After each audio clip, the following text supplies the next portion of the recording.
I knew something was wrong the moment I turned onto my driveway.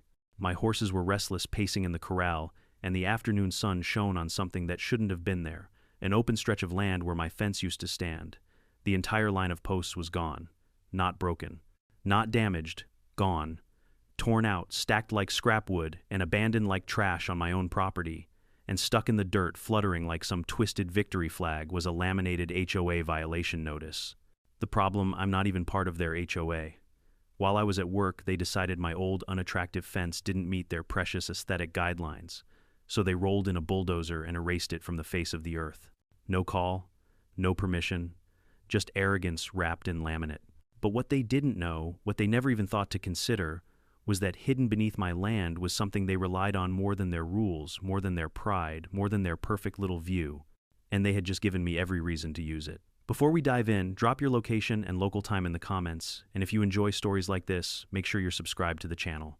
The thing about living on 80 acres of land is that you get used to a certain rhythm, quiet mornings, the slow crunch of gravel under your boots, and the kind of peace you only get when the nearest neighbor is a quarter-mile away.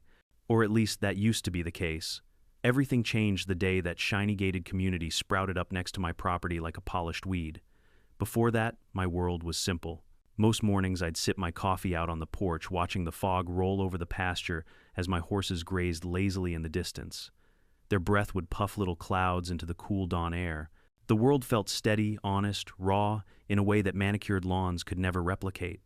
My fence, old as it was, stood like a loyal guard dog between my land and whatever the world outside decided to become.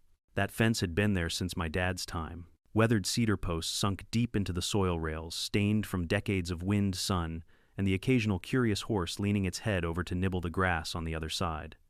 It wasn't pretty, but it was sturdy. It did its job. It marked the boundary between who I was and what I protected. Then came the HOA community, those cookie-cutter houses, with the matching shutters, chemically perfect lawns and residents, who looked at my pasture like it was some kind of wilderness documentary that got too close to their comfort. At first I figured we could coexist just fine. They had their world, I had mine. No need to bump into each other. But that's the thing about HOAs. They don't understand the concept of boundaries unless they drew them, and they especially don't understand people who don't answer to them. The first sign of trouble came the previous summer, when a couple of their residents started jogging on the trail that hugged the property line. Most of them were friendly enough, quick wave, polite smile. But every now and then, someone would stop and stare at my fence like it was a personal insult. I once overheard a woman with oversized sunglasses whisper loudly, "That thing really ruins the view, doesn't it?" I just chuckled. If a wooden fence was the worst part of her day, then she was living a life I couldn't even imagine. But of course, behind every HOA lurks a president, a specific breed of self-appointed royalty. Ours was a woman named Caroline Havers. Perfect blonde hair, bright pastel blazers, voice that carried like an emergency siren. She was the kind of person who treated rules like scripture and viewed anything outside her control as a direct threat to civilization. And she hated my fence. The first letter she sent me, yes, a letter, not a conversation, was dressed up like an official document. Your fence creates an unappealing aesthetic contrast with the unified design of the community. I read it twice just to be sure she was serious. I even laughed and showed it to my horse Ranger, who snorted like he had the same opinion. I did. This woman was out of her mind. I ignored it. I wasn't part of her HOA. She had no jurisdiction, no authority, and certainly no power over my land. Then came the second letter, more aggressive, hand-delivered. She claimed the fence posed a potential safety concern for residents using the walking trail. Apparently the sight of a wooden rail fence was so dangerous that someone might trip over their own judgment and fall into grass. I tossed that one in the trash. The third time she showed up at the property line herself, tapping her clipboard like she was leading an inspection. She talked about community standards, cohesive visuals, and the importance of neighborhood harmony. I told her plainly that she had no business on my side of the fence, and she walked away with the tight-lipped smile of a woman making a mental note to escalate. But even then, I didn't think she'd ever dare to actually do anything. I should have known better. Weeks passed and life went back to its usual rhythm. Horses, chores, work. Every so often, I'd see a homeowner peeking over the fence line trying to pretend they weren't looking. The HOA joggers still gave that side-eye glance, like my land offended their sensibilities. But I let it roll off. People talk. Professionals meddle. HOAs. Well, they act like HOAs. One evening, in early spring, I sat on the porch with a cold beer, watching the sun dip low behind the community's neatly trimmed rooftops. For a moment, I wondered what my dad would say if he saw a place like that next door. He'd probably shake his head and mutter something like, "Son, folks with too much free time and matching mailboxes are bound to cause trouble." Turns out, he'd be right. A week later, I found fresh tire tracks too close to the property line, deep ruts in the soil, heavy machinery. I frowned, crouched beside them, pressed my fingers into the dirt. Still soft, still fresh. But when I scanned the horizon, nothing was out of place. The fence stood steady, the posts unbroken. Probably just a landscaping crew taking a wrong turn, I thought. But something in my gut twisted. I shrugged it off and went about my day, unaware of how quickly everything was about to implode. That brings me back to the moment I returned home, when the peace I'd taken for granted shattered like glass. When I stepped down from my truck and stared at that empty stretch of land where my fence had stood just that morning, when my stomach dropped and my blood boiled and the air seemed to thicken around me. Because that fence wasn't just wood and nails. It was history. It was protection. It was a line that said, "This side is mine." And someone had crossed it. Standing there with the sun beating down and my horses shifting nervously behind me, I felt something I hadn't felt in a long time, a cold, steady anger. The kind that doesn't burn out quickly, the kind that sharpens instead of explodes. My first instinct was disbelief. Who tears down someone else's fence? Who takes that kind of liberty? How could anyone justify it? Then I saw it. The stupid laminated notice, shiny, smug, proudly stapled to a broken fence post, sticking out of the ground like a gravestone. The words were printed in neat, bold letters. "Fence does not meet community aesthetic guidelines." And for a long moment, all I could do was stare, trying to process how an HOA could possibly believe their guidelines applied to land they didn't own, didn't manage, and didn't contribute a dime toward. Then it hit me. They didn't think. They didn't consider. They didn't ask. They just decided. Decided my fence was ugly. Decided it blocked their view. Decided they were the final authority on anything they could see from their pristine little walking trail. And that was the moment the equilibrium broke. That was the moment their arrogance collided with the wrong landowner. Because while they were busy acting like they owned the horizon, they forgot something fundamental, something buried deep beneath the soil, older than their neighborhood, older than their HOA, older even than their president's obsession with control. They forgot the one thing on my land they needed more than anything else: the well, the one they'd been using for years. And I smiled, not because I wanted revenge for the sake of revenge, but because justice had a funny way of presenting itself.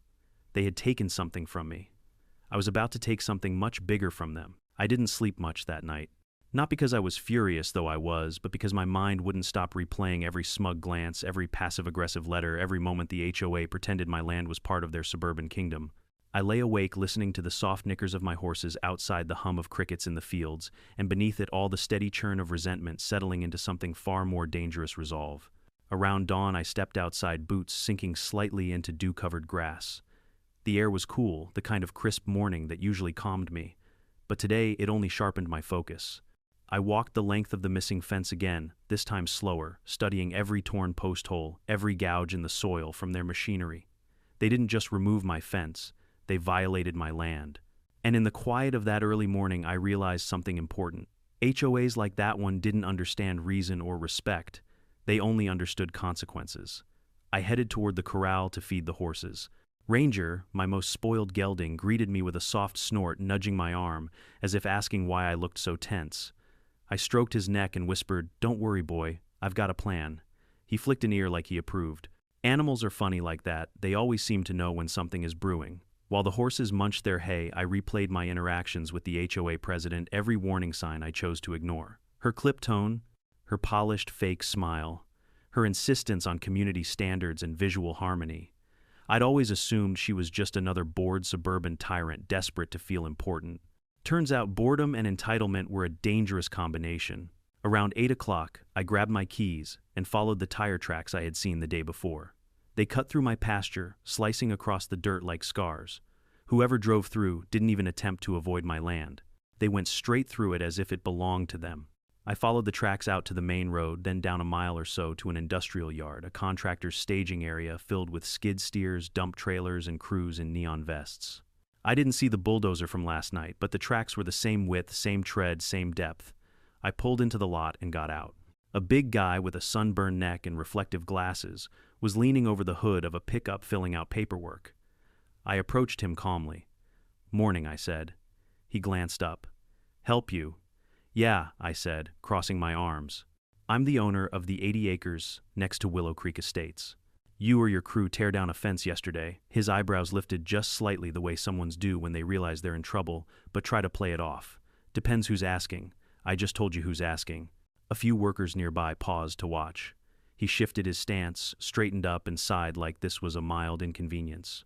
"Look, man, we were hired by the HOA to clean up a non-compliant fence. Standard job." "Non-compliant," I echoed. "It was on my land." He shrugged. "Lady in charge said it violated their guidelines. Paid us full rate to take it down." "Did she tell you I wasn't part of the HOA?" Another shrug. "Didn't ask. Didn't matter. We just follow the order." There it was, the casual arrogance, the complete lack of accountability, the carelessness that only comes from people who think consequences aren't their problem. "You realize you trespassed," I said quietly. "Destroyed private property." He took a half step back, not from fear, but the discomfort of someone realizing the conversation had shifted into a legal zone he didn't want to be in. "Hey, if it's a mix-up, take it up with them. We got paid. That's all I know." I stared at him, letting the silence stretch. The workers around us pretended not to listen, but every one of them had gone still. Finally, I nodded. "All right," I said. "Thanks for your honesty." He looked relieved, thinking the conversation was over. And technically it was. But not for me. I walked back to my truck calm as a man on a Sunday stroll, but inside something clicked into place like a puzzle piece snapping together. They hired someone to break my boundary. I'd close off something far more important. Driving home, the idea grew until it was no longer just an idea, it was a plan. A slow, meticulous, absolutely legal plan. The well sat on the far south end of my land, down a gravel path shaded by cottonwoods. A squat metal pump house covered the system, built decades ago by my father, with recycled sheet metal and stubborn determination. Inside, a network of pipes and valves fed both my property and, unknown to most, the entire water supply for the HOA's pristine country club pool and clubhouse. Back when the developers arrived shiny and optimistic, they asked my dad if they could tap into the well temporarily until the city expanded the municipal system. My dad, being the kind of man who believed in handshakes more than contracts, agreed on the simple condition that they let us use their newly paved access road. But the municipal expansion never came. The handshake became the system, and as the community grew, so did their reliance on the well they conveniently forgot wasn't theirs. I remembered asking my dad once years ago why he never formalized the deal. He smiled and said, "Because real neighbors don't need paper to treat each other right." And for a long time that was true, until the HOA bulldozed our fence into the dirt. When I got home, the sun was high and the heat was rising, shimmering over the fields. I parked by the pump house, got out and rested my hand on the metal door. It felt warm, almost alive. This little building had supplied millions of gallons of water to that fancy neighborhood for years. It kept their pool blue, their clubhouse running, their kids splashing in the summers. They relied on it without even knowing where the water truly came from. I pulled open the door and stepped inside. The air was warm, humid, from the steady movement of water through the pipes. The control box sat on the far wall, a simple system built long before modern electronics complicated things. My dad taught me how to maintain it. He showed me every valve, every shutoff, every bypass. I could run the whole system blindfolded. I reached out, placed my hand on the primary supply valve, and stood there for a moment. Did I hesitate? Maybe for a second. Then I remembered the empty stretch of land where my fence used to stand. I remembered the smug letters, the invasion, the entitlement. I turned the valve. Just like that, the HOA's lifeline closed with a heavy echoed click. The effect wasn't immediate. That's the thing about wells, they don't scream when you cut them off.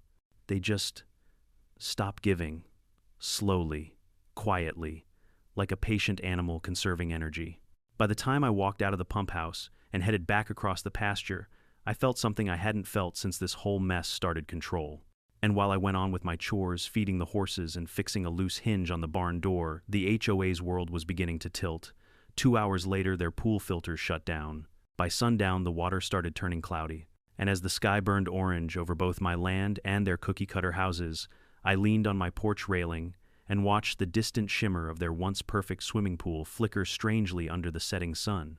Their guidelines had consequences too, and I was just getting started. The next morning, I woke up earlier than usual, long before the sun had finished breaking over the horizon. The anger from the day before didn't come rushing back like fire. No, it settled in deeper, colder, like frost spreading over a window. When anger turns cold, that's when it becomes dangerous. That's when decisions stop being emotional and start being deliberate. I pulled on my boots, stepped outside, and let the morning air wash over me. There was still dew on the grass glistening like nothing was wrong with the world. But as I walked toward the place where the fence once stood, the illusion broke. It looked worse in the daylight. The ground was torn up in long, jagged scars. Tire tracks overlapped like angry scribbles. Clusters of splintered wood lay scattered, as if someone had ripped the fence out with their bare hands. Some posts had snapped, others were wrenched from the soil, completely roots of wood still clinging to clumps of dirt. It wasn't simply removed, it was annihilated. I crouched and picked up one of the shredded rails. My father had installed that fence when I was barely tall enough to hold a hammer. It wasn't perfect, but it was part of our land, part of our work. Seeing it broken like that felt personal. Then I noticed something else, a deep indentation in the soil where the bulldozer had rested, and further along the track marks widened before cutting sharply onto the HOA's paved walking trail. They didn't even try to hide the path they used. The arrogance was astounding. The laminated violation notice was still stuck into the dirt, the corner flapping mockingly in the breeze. I pulled it out and read it again. Fence does not meet community aesthetic guidelines. Community guidelines. On my land. It would have been funny if it weren't so insulting. I slipped the notice into my back pocket more as evidence than anything else. Then I walked the full length of the destroyed border again, scanning every detail. My horses seemed to sense my mood. Ranger snorted impatiently and pawed at the ground. They didn't leave the corral, thankfully, but the wide-open stretch leading into the HOA property was a problem I couldn't ignore, not for their safety and not for my peace of mind. I knew I needed answers. Real answers, not the half-truths and condescension I'd get from knocking on a resident's door. So, after feeding the horses and tossing out fresh hay, I climbed into my truck and drove straight toward Willow Creek Estates. I didn't enter the gates, not yet, but I parked near the entrance and got out. A few morning joggers moved along the trail, running parallel to my property. When they saw me, they looked startled, like I was a wolf wandering out of the woods. One woman slowed down as she approached, her eyebrows knitted together. "Is something wrong?" she asked cautiously. "Depends," I said. "Did your HOA remove a fence yesterday? The one on my side of the property line?" Her eyes darted away. "Oh, that. I heard something about a fence cleanup." Cleanup. That word made my jaw tighten. "So you think tearing down a private fence is cleanup?" I asked. I didn't raise my voice, but she stiffened anyway. "I'm not saying that," she said quickly. "I'm just repeating what was posted." She hesitated. "The president said it was a hazard." "Hazard for who?" I demanded. "You. The trail. Gravity." She flushed, murmured an apology, and jogged away faster than before. After that, I didn't bother questioning anyone else. Joggers were pawns in an HOA's game. They believed whatever their leaders fed them. I needed to see the queen herself. So I drove along the outer road until I reached the back entrance to the community, the one closest to my land. And there she was, Caroline Havers, standing with her arms crossed, wearing a bright coral blazer and sunglasses at 8 in the morning, surveying the very path her bulldozer had taken. Perfect. I parked, stepped out, and walked toward her. She turned when she heard my footsteps, and her lips curled upward, not in a smile, but in the kind of expression that said she recognized me only as an inconvenience. "Well," she said, "I was wondering when you'd show up." "Good," I replied. "Then you already know why I'm here." She didn't flinch. "Your fence was a safety concern," she said, matter-of-factly. "And it did not blend with the aesthetic environment we're cultivating for our residents." My hands curled into fists. "It was on my land." She gave a dismissive wave. "Property lines are complicated." "No, they aren't," I snapped. "You crossed them. You destroyed my fence. You trespassed." She sighed, like she was tired of explaining simple things to a child. "Look, this community has standards. Your fence was old, uneven, and frankly, an eyesore. Our residents deserve to enjoy the walking trail without feeling like they're passing a rundown farm." The disrespect was unbelievable. "You had no right," I said slowly. "We had every right," she countered. "The view from the trail is part of our managed environment, and anything that detracts from that becomes our responsibility to correct." I stared at her, stunned. "So you think you can control anything you can see? If it affects the overall harmony of our community, yes." That was the exact moment I knew nothing I could say would get through to her. People like Caroline didn't listen. They enforced. They dominated. They believed rules were weapons, and they were the chosen wielders. But what she didn't know, what made the corner of my mouth twitch despite my anger, was that her power stopped exactly where my land began.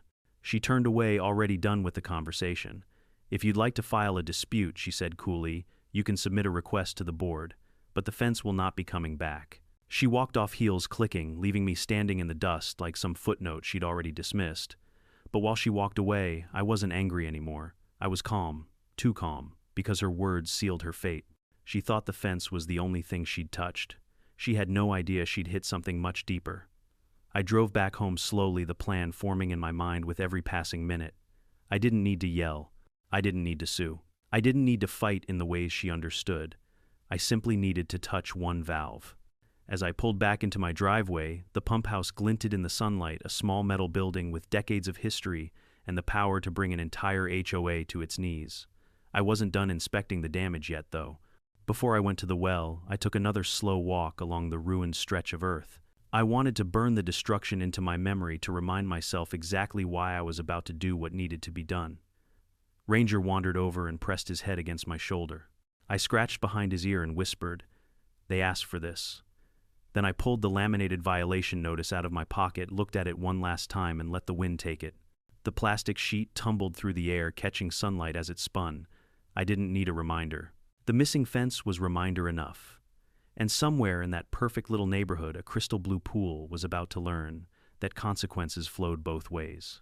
I wasn't planning to let the anger guide me when I got into my truck again. I wanted clarity.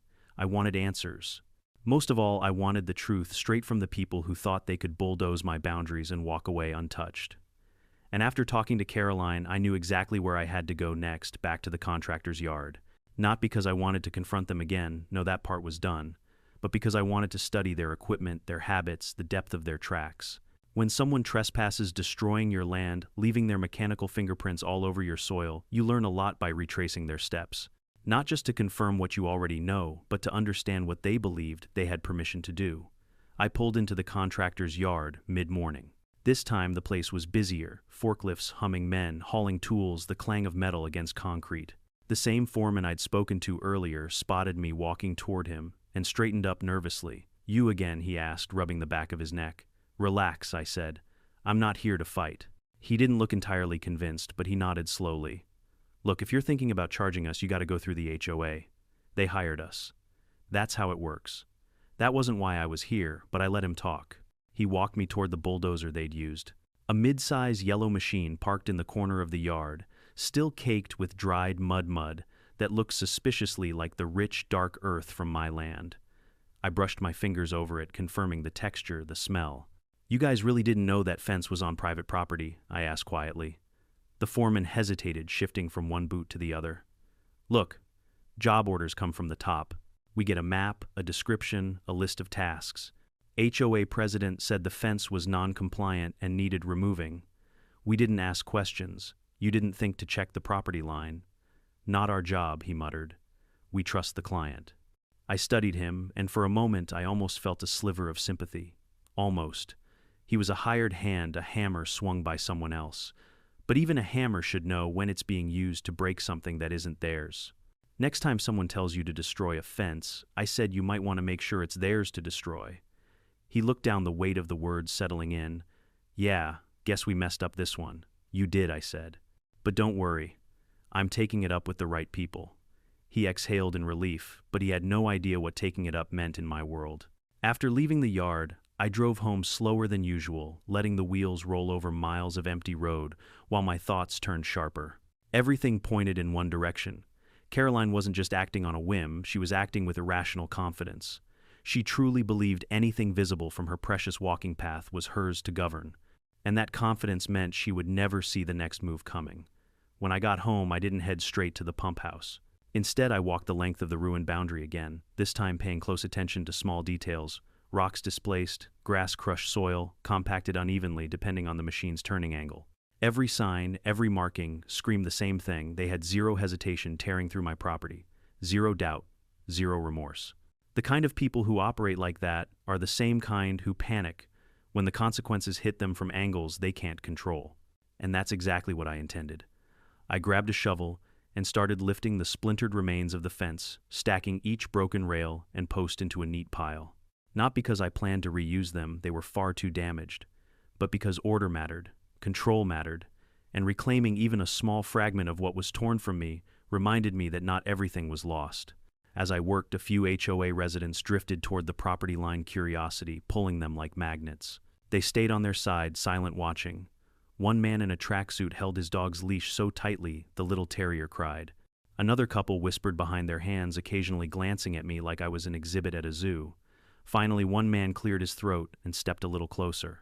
"Excuse me," he said, "is everything?" "All right," I let out a short laugh. "Depends who you ask." "Oh," he said awkwardly. "We heard about the fence." Heard what I asked, leaning on the shovel. That it was unsafe. Or something like that. Unsafe for who I asked. The squirrels he swallowed hard. "Look, I'm not taking sides, okay? It's just, things tend to escalate around here if the board gets involved. There's no board on my land," I said plainly. "There's just me." He nodded quickly and backed away, clearly done with social bravery for the day. His retreating footsteps were fast, uneven, like a man trying to escape the gravitational pull of a conversation he never wanted in the first place. Once I finished clearing the broken wood, I took a long breath and finally walked toward the pump house. There's something sacred about a place built by your father. It's not just a structure, it's a memory made tangible. The pump house was that for me. A small metal building, rusted in the corners, weathered by decades of storms but still standing strong. Inside, the thrum of machinery was steady and familiar. Pipes ran along the walls, the main control box mounted near the back. I rested my palm on the cool metal surface, remembering how my dad taught me the difference between each switch, each valve. "You treat this place with respect," he used to say. "It gives life, it doesn't take it." And it had given life to more people than he ever imagined. That's what made what came next feel justified. I opened the control panel. The hum of electricity and water shifted slightly when the door clicked open. I found the primary supply valve, the one that fed directly into the line running under my pasture and up into the HOA's clubhouse system. I looked at it for a long moment. My dad's voice echoed faintly in the back of my mind. But then I pictured the torn fence, Caroline's smug expression, the violation notice, the bulldozer tracks through soil that held generations of my family's labor. Respect wasn't a one-way street. I grasped the valve and turned it slowly. A hollow metallic thud reverberated through the pipes. Then silence. The water stopped flowing. I closed the control panel, locked the pump house, and stepped back outside where the wind picked up slightly, rustling through the grass as if whispering approval. Now all that was left was to wait. And waiting, as it turned out, didn't take long. Around noon from my porch, I could hear faint shouts coming from the neighborhood. At first it sounded distant, like echoes carried by the wind. Then the sounds sharpened, children disappointed, adults irritated, someone yelling instructions probably louder than they needed to. I didn't need binoculars to know what was happening. I knew the system too well. By evening, the pool's surface would be dull, maybe even milky. By tomorrow morning, it would be green around the edges. And by day 3, it wouldn't just be unswimmable. It would be a biological hazard. Standing on my porch, watching the sun dip low on the horizon, I felt an unfamiliar emotion settle in satisfaction. Not petty revenge, not cruelty. Just the quiet assurance that the scales were at last tipping back toward balance. Actions had consequences. And the HOA was about to learn exactly what theirs tasted like. By the time the sun dipped behind the rooftops of Willow Creek Estates that evening, I already knew the first signs of trouble were brewing on their side of the fence, or what used to be the fence. Water systems don't fail in silence forever. Eventually, the absence of flow creates chaos, especially when the entire HOA's prized recreational jewel depends on it. I finished feeding the horses and lingered in the barn a while, listening to the familiar snorts, the clinks of metal buckets, the rustle of hay. Simple, predictable sounds, nothing like the rising panic that was surely echoing through the clubhouse grounds. Right around sunset, as I headed back toward the house, I saw movement out near the walking trail. Flashlights flickered, shadows clustered together. A few HOA residents stood around the pool fence, gesturing wildly. Even from a distance, I could tell something was wrong by the way they paced and pointed. Humans have a particular body language when the universe stops behaving the way they expect. They look betrayed. A thin smile crept onto my face, not from spite, but from inevitability. This was the consequence they invited the moment they bulldozed my land. That night, as I leaned back on the porch chair with a cold drink in hand, I watched the lights across the neighborhood flicker as crews rushed around the pool area. At one point, I saw someone pry open the pump room door. Good luck, I thought. You won't find the problem there because the problem isn't on your property. The real switch lived right where it always had on my land under my control. I slept soundly that night for the first time in a while. Morning brought everything I expected and more. The sun had barely risen when a chorus of angry voices carried across the open field. I took my coffee out to the porch, sat down, and waited for the show. The HOA pool was no longer shimmering blue. Even from a distance, the water looked murky, clouded like someone had poured chalk dust into it. A greenish tint lurked beneath the surface, subtle but unmistakable. The filters deprived of fresh water had gone offline. Without circulation, algae took its chance to bloom. I gave it 2 more days before the place resembled a nature documentary. Around 8 a.m., a frantic-looking man in khakis and a golf shirt marched toward my driveway. He had a red binder tucked under his arm and the frantic energy of someone whose weekend plans just collapsed. "Excuse me," he called out. I didn't bother standing. "Morning. You live here, correct?" he demanded. "No," I deadpanned. "I'm a ghost who rents the pasture." His face tightened. "This is serious." "Sure," I said, sipping my coffee. "You look serious." He opened the binder, flipped through pages, muttering to himself, then stopped on something he seemed proud of. "The HOA has reason to believe someone has tampered with the community's water supply. There is a complete system failure at the clubhouse. We're investigating." "Good luck," I said, leaning back. He blinked, thrown off. "Are you aware of any issues? We've had perfect water pressure for years. We don't understand where the failure originated." "Maybe you should ask your president," I said. "She seems to know everything about my land." His expression faltered. He straightened the binder. "This is a serious matter. The pool is shut down. Events have been postponed. Parents are furious." "That sounds awful," I said, not even pretending to be sympathetic. He stared at me like he couldn't decide whether to argue or retreat. "Do you deny any involvement? I didn't touch your property," I said truthfully. "Can't say the same for your HOA." He opened his mouth, closed it again, then turned and marched away with a frustrated huff. That was the first knock on my door, but it wouldn't be the last. By noon, the HOA's Facebook group, normally a sanctuary of cupcake recipes and passive-aggressive lawn complaints, had turned into a riot. Thanks to a public page, one resident had forgotten to set to private. I could read everything. "Who shut off the water? Why is the pool green? Why are we paying dues if the clubhouse is closed? My kid's birthday party is ruined. I demand answers from the board. Caroline needs to fix this." Now, each comment was a little sweeter than the close-in last. The crescendo of suburban chaos played out in real time, a symphony of entitlement meeting unexpected resistance. By the second day, the pool looked like a pond in the middle of a swamp. The water's surface rippled mysteriously, not from wind, but from the tiny creatures already colonizing their man-made paradise. Algae spread like wildfire. The waterline stained dark. A foul smell seeped across the walking trail. Nature knows how to reclaim things. HOAs never expect nature to fight back. That afternoon, I drove into town for feed and supplies. When I returned, I found a white SUV parked at the end of my driveway, the same one I'd seen Caroline drive before. She stood there, arms crossed, sunglasses on, tapping her heel like the earth itself owed her attention. Great. She waited until I stepped out of the truck before unleashing her opening volley. "What do you think you're doing?" she snapped. "Living on my land," I said. "You should try it sometime." "This isn't funny," she shouted. "The pool is unusable. Half the neighborhood is furious. There's a smell spreading all the way to the clubhouse. This is sabotage," says the woman who bulldozed my fence. "That fence was an eyesore," she snapped. "But this is unacceptable. You cannot interfere with HOA operations." I gave her a long, patient look. "Caroline, I didn't touch your property. I didn't step foot on your land. But your board decided to tear down something that belonged to me. Without notice, without permission, without legality. It was necessary," she insisted. "Your fence violated. My land I cut in. My property, my fence, my boundaries." She stared at me, mouth tight. Then I continued. "And since you tore down the boundary between us, I decided to draw a new one." "What does that mean?" she demanded. "It means," I said calmly, "that while you were so busy worrying about how my fence looked from your side, you forgot to consider what your pool looks like from mine." She stiffened. "What did you do?" "Nothing to your property," I repeated. "But I stopped giving you something that belonged to me. Something you've been using for free for years."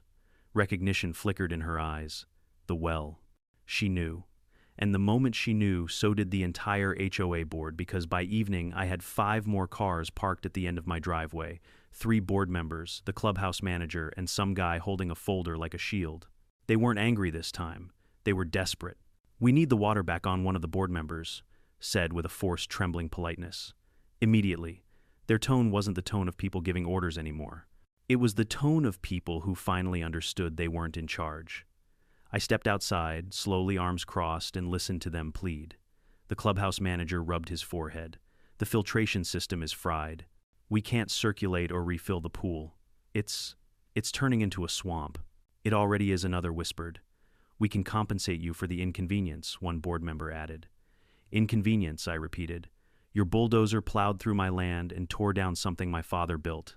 "We thought." "That's the problem," I cut in. "You didn't think." Caroline stepped forward, still trying to salvage authority. "We demand that you restore water access." "No," I said simply. Her face fell. "You can't do that." I just did. Silence. Then I held up a sheet of paper I'd prepared earlier, a fully itemized invoice printed on clean white stock. Fence replacement cost, labor, damages, and at the bottom the kicker, 10 years of unpaid well usage fees. I watched their expressions collapse one by one like dominoes falling in slow motion. "You pay this," I said, "and we'll talk about turning the water back on." They looked horrified, and that was just the beginning of their suffering. The HOA board members stood frozen in my driveway, staring at the invoice like it was written in an alien language. Their mouths hung open, eyes darting across the numbers, each line item hitting them harder than the last. Even Caroline, who normally carried herself with the confidence of a general leading an army, looked shaken. For the first time since I'd met her, she didn't seem to have a script ready. One of the board members, a balding man in a cheap polo, cleared his throat. This can't be right." "Oh, it's right," I said, "down to the penny. You've been pulling water from my well for a decade without paying a cent. It was supposed to be temporary. Your HOA made it permanent, without asking." "But you didn't know," I asked. "You never questioned where the extra water came from. You thought the club pool was magically self-filling." He looked down at his shoes. Caroline recovered first, though, barely. She tried to straighten her blazer, but her hand trembled. "This is outrageous. We're not paying this." "Then you're not getting water," I replied. Her jaw clenched. "You're extorting us." "You tore down my fence," I said evenly. "You trespassed. You damaged my land. You interrupted the safety of my animals. This isn't extortion, it's compensation." The group exchanged helpless glances, murmuring among themselves. Desperation clung to them like a second skin. They weren't used to negotiating with someone they couldn't push around, someone who wasn't beneath their jurisdiction, someone who didn't fear them. One board member, a petite woman with silver hair, stepped forward. She looked nervous but sincere. "Sir, the pool is unusable. Our events are ruined. The community is in uproar. The smell is getting worse. Kids have been complaining of nausea. We need the water back to fix it." "That's not my problem," I said. "But can't we just—" "No," I interrupted. "You don't get to guilt me into solving a mess you created. You want the well, pay for it." They fell silent. Eventually, they retreated to their cars, defeated, promising they'd be in touch. I waved pleasantly and watched them leave, enjoying the sight of their pristine SUVs bumping nervously down my gravel drive. The next 3 days were a spectacle. From my porch, I had a front row seat to the meltdown. HOA landscapers ran hoses from trucks to the pool, trying in vain to replace the water. But without the filtration system cycling fresh well water, it didn't matter. The algae spread faster than they could dilute it. The pool turned opaque, the green deepening into something aquatic and sinister. The smell drifted across the walking trail, pungent and unmistakably swamp-like. Joggers gagged as they passed. Dog walkers crossed the street. Children pointed and laughed before their parents yanked them away in embarrassment. On Facebook, the chaos only escalated. Residents went from irritated to outraged to borderline mutinous. "Who let the pool turn into a pit? Why is it brown now? My daughter came home smelling like a swamp, and the best one. If the HOA doesn't fix this, I'm calling the county." Someone must have taken that threat seriously because on the 4th day, county health inspector arrived. I watched from the fence line, well, the empty line, where the fence used to be, as he walked around the perimeter of the pool with a clipboard shaking his head. He dipped a testing strip into the water. It came out black. Black. That takes talent. He spoke to the HOA president, with the kind of tone normally reserved for crime scenes. The next morning, the pool was officially closed until further notice. Giant orange signs were taped across the entrance. Residents crowded around the gate, asking questions, demanding answers, pointing fingers at the board. That same afternoon, as I repaired a loose hinge on the barn door, a white pickup rolled up my drive. I recognized the driver immediately, Bill Harmon, one of the longer-serving board members. Not arrogant, not loud, not blindly loyal to Caroline's crusade for aesthetic domination. He was a quiet man, the kind who looked like he'd rather be fishing than dealing with HOA politics. He stepped out of the truck holding a folder, not the fancy leather kind the board usually brought, but a plain manila one. He approached slowly. "Afternoon," he said. "Afternoon," I replied. He looked around. "Fence looked better when it was standing." "Yeah," I said. "Funny how that works." He exhaled heavily. "Look, I'm not here to argue or accuse or whatever it is the others have been doing. I'm here because the board is in shambles. Half the residents want Caroline removed. The clubhouse has lost thousands in cancellations. Kids need somewhere to swim. The smell alone is enough to drive people insane." And I asked, "And I think we should talk." "We already talked." I reminded him. "I gave you the invoice." He nodded. "I've read it, carefully. And honestly, you're not wrong. We've been using your well, and there's no legal agreement saying we can. Your developer made a handshake deal with my father," I explained. "A deal your community benefited from for years. And we never paid," he said, finishing the sentence for me. Finally, someone who understood. "I'm not asking for charity," I said. "I'm asking for fairness." He nodded again. "I agree. I do. But we're facing a practical problem. The board doesn't have enough in the annual budget to cover your invoice outright. And if we raise dues, suddenly the residents will revolt." "That's not my issue," I said. "I know," he said quickly. "I know. I'm just explaining the situation." For a moment, he stood there quietly, watching my horses grazing in the pasture. Then he said something I didn't expect. "I think we need to treat this like a business relationship. A real one. Not a handshake, not an assumption, a contract." I raised an eyebrow. "Go on. A long-term lease for well access, paid up front, 20 years. Now that was something." "Caroline doesn't like the idea," he continued. "But she doesn't have the votes to stop it anymore. Not after the pool fiasco." "What about the fence?" I asked. "We'll rebuild it," he said. "Exactly how it was. Or better. Same placement, same height. We'll hire a new contractor. One that doesn't bulldoze private property. And damages covered," he said firmly. "All of them." I studied him for a long moment. Bill wasn't like the others. He wasn't groveling. He wasn't demanding. He wasn't pretending the HOA had the upper hand. He was simply acknowledging reality. "Finally," I said, "bring me the contract. I'll take a look." He nodded with relief, but before he turned to go, I added, "And one more thing." He paused. "What's that?" I approved the fence design. He didn't even hesitate. "Deal," he said. When he drove off, I stood alone in the driveway, feeling perhaps for the first time since this whole ordeal began, a sense of balance returning. The HOA was learning their lesson, and they were learning it the hard way. But the best part, the pool still wasn't done suffering. Bill's visit had been a turning point, but the HOA's unraveling was far from over. If anything, the next week pushed their entire neighborhood into a full-blown identity crisis. It was almost impressive watching a community built on manicured perfection dissolve the moment something messy touched it. On the morning after Bill left, the pool situation went from bad to biblical. I woke up before dawn, grabbed my coffee, and stepped onto the porch, just in time to see a flock of birds circling above the HOA clubhouse.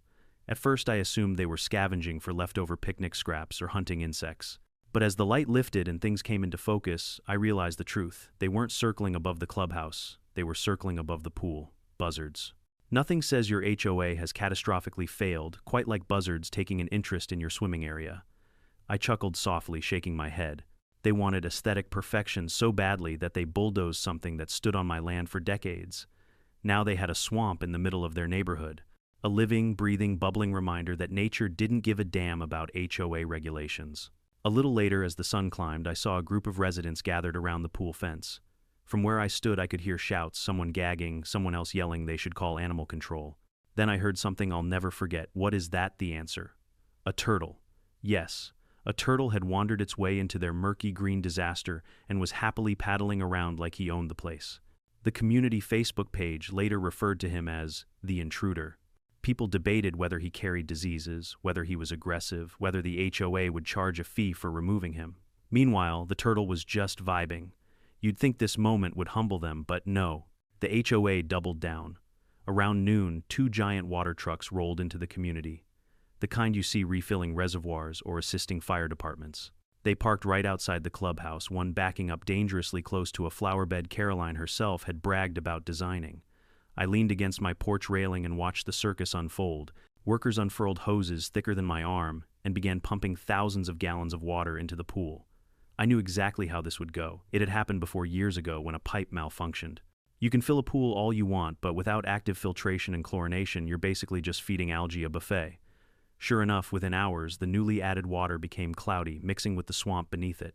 The entire pool transformed into a churning stew of green and brown. Kids gathered nearby, pointing and laughing while their parents argued with the workers. By the next day, the HOA sent out an emergency notice announcing that the pool would be drained entirely. A fresh start, the memo said, as if trying to frame the catastrophe as a spring cleaning opportunity. I watched the draining process from the hill, overlooking my pasture. It took nearly 6 hours. By the time they finished, the pool floor was revealed in all its horror, stained black and brown, coated with a slimy film you could probably smell from outer space. More inspectors came. One of them gagged. Another swore loudly enough that a mother nearby covered her child's ears. And then finally, the HOA reached their breaking point. That evening, as the sky turned pink, a caravan of HOA officials drove up my long gravel driveway again. 3 SUVs this time, headlights cutting through the dust. I stepped out of the barn and wiped my hands on my jeans as they approached, clearly exhausted, clearly defeated. This time there were no fancy binders, no forced smiles, no airs of superiority. Just faces twisted with stress, desperation, and resignation. Caroline was among them, though she looked nothing like her usual commanding self. Her hair was frizzed from humidity, and she had dark bags under her eyes. Her coral blazer was replaced with a plain t-shirt and jeans. She looked human for once. Bill stepped forward first. "We've had an emergency board meeting," he said. I figured, I replied. "Seems like you've had a lot of those lately." He didn't deny it. "We want to resolve this." 3 other board members nodded behind him. They looked like they hadn't slept in days. One woman's makeup was smeared like she'd cried earlier. Another's hands shook slightly as he held a manila folder. Then Caroline stepped forward, taking a deep breath. "Look," she said, voice cracking a little. "I may have overstepped." That was as close to an apology as she could manage. It wasn't perfect, but it was a crack in the armor she'd worn for years. "You think I asked?" She shot me a tired glare, but didn't argue. "We'll rebuild the fence," she said. "Even better than before. We'll pay the damages, all of them." I crossed my arms. "And the unpaid well usage," Bill lifted the manila folder. "We're ready to pay. Everything." I motioned to the folder. He handed it to me. Inside were signed agreements, a formal contract for a 20-year well lease paid up front, and a cashier's check so large I had to take a moment to process the number. They didn't just accept the invoice, they accepted the principle. They knew I wasn't bluffing, and they knew their community couldn't survive without the well. "And the fence design?" I asked, looking pointedly at Caroline. "You approve it," she said flatly. "Whatever you want." I let the silence stretch, letting them sweat for a moment, not out of cruelty, but because respect needed to be earned, and they needed to feel the weight of what they'd done. Finally, I nodded slowly. "All right." Relief washed over the entire group like a tidal wave. Shoulders sagged. Someone whispered, "Thank God." Another let out a shaky breath she must have been holding all day. "But we weren't done yet. I want it in writing," I added. Bill nodded immediately. "Already included. You have sole approval authority for the fence." And I continued, "I want the fence up before the next month ends." "We can do that," he said quickly. "And the landscape damage from your bulldozer covered," he said. "Restored. And no more HOA notices on my property. Not one." Caroline looked like swallowing a cactus might have been easier, but she nodded. "Agreed." Only then did I shake Bill's hand. The deal was sealed. The poor HOA board walked back to their SUVs, looking like they'd just survived a natural disaster. And honestly, they kind of had. A disaster they created with their own entitlement. I watched them leave, then headed back to my porch as the last car disappeared down the road. The air smelled like dust and sage. Somewhere in the distance, the remains of the HOA pool sat empty, its cracked, stained floor exposed to the night air like a monument to their arrogance. Justice wasn't loud. Justice wasn't dramatic. Justice was simply earned. And soon the whole neighborhood would be rebuilding what they tore down, under my terms. Once the HOA board left my driveway that night, their headlights fading into the darkness like the tail end of a bad memory, the ranch fell quiet again. Not the tense kind of quiet, the good kind. The kind that settles over land when balance begins to return. Ranger snorted softly from the corral, flicking an ear at me as if asking, "Is it over?" "Not yet, boy," I thought, but close. The next morning, the world looked different. Maybe it was just my mind, but the air seemed fresher, the sun a little brighter, the land a little more mine again. I took my coffee out to the porch as usual and watched the HOA neighborhood stir to life. Even from a distance, I could see the aftermath of their disaster. Cars drove slowly past the clubhouse residents gathered in little groups, gesturing with frustration. Someone was yelling, always a fun sign. By mid-morning, a convoy of new contractors came rolling into the HOA. These weren't the reckless bulldozer bandits from before. These trucks were neatly labeled with professional crews who actually took pride in their work. They examined the empty pool, took photos, measured the damage, and shook their heads like doctors diagnosing a patient with 6 different diseases. The clubhouse manager looked like he'd aged 20 years in a week. He followed the contractors around like a loyal but overwhelmed puppy. I saw him clutching a clipboard, flipping through papers, talking frantically into his headset. Every once in a while, he glanced in my direction, the direction of the pump house. I raised a hand in the most friendly wave I could muster. He quickly looked away. Meanwhile, on the walking trail near my property line, small groups of residents gathered at the dirt border where my fence once stood. Some of them looked ashamed, some curious, some resentful, and some, believe it or not, actually looked relieved. Because despite the HOA's supposed unity, there were clearly people living there who'd always thought Caroline went too far. They were just too afraid to say it until now. One woman walking her golden retriever approached the edge of my land and called out, "Are they really rebuilding your fence?" "Looks like it," I said, leaning against a post hole. "Good," she said with surprising sincerity. It was wrong what they did. Her dog barked, once tail wagging. For the first time since this whole mess began, I felt like maybe not everyone in Willow Creek Estates was a clone from the cult of HOA control. By the end of the day, I received an email, an actual polite email from the board secretary confirming delivery of the signed contract proof of payment for damages and a schedule for the fence reconstruction. They even asked if I preferred cedar or oak. I replied simply, "Cedar, 4 rails. Exact dimensions as before. No emojis, no exclamation points, just business." The following day, a new contractor crew arrived at my property line to inspect the site. Their foreman approached me respectfully, took notes, asked questions, and actually listened to my answers, a shocking skill the previous team lacked entirely. He explained how they'd rebuild the fence, replace the gate, and restore the ground where the bulldozer had chewed it up. "Should take us about a week, maybe less," he said. "We'll make it good as new." "Better than new," I corrected. He grinned. "Better than new," and he meant it. While the crew got started marking the line, repairing the soil, and preparing materials, I took a walk down to the pump house. It sat there quietly unbothered, exactly as it always had been. The valve I'd turned remained closed, and the building seemed to hum with a kind of patient authority. My father built this place with sweat and skill and trust. Trust the HOA had shattered. But now, for the first time since the breach, I felt that trust settling back into place, not for the HOA, but for myself. For the decision I made. For standing my ground. Around midday, another HOA official approached the edge of my land.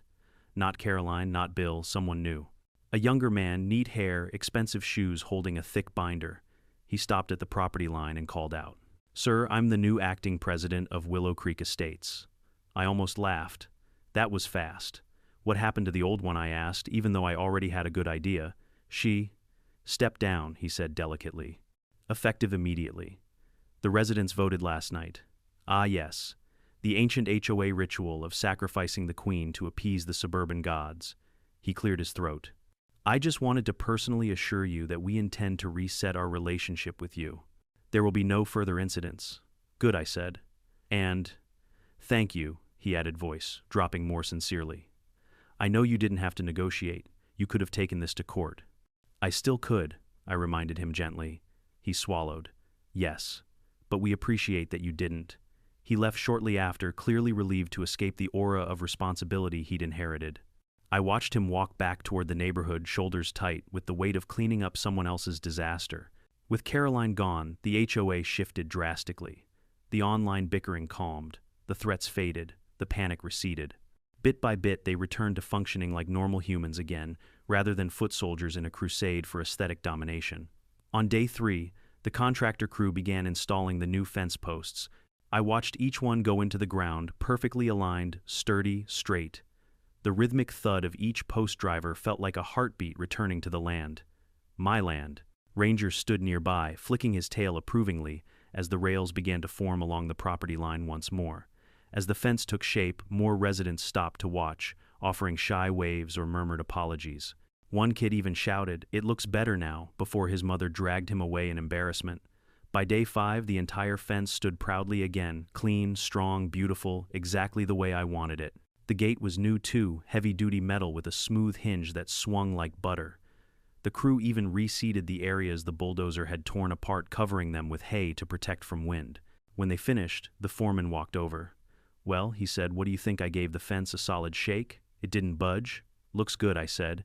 He smiled, tipped his hat, and he and his crew packed up.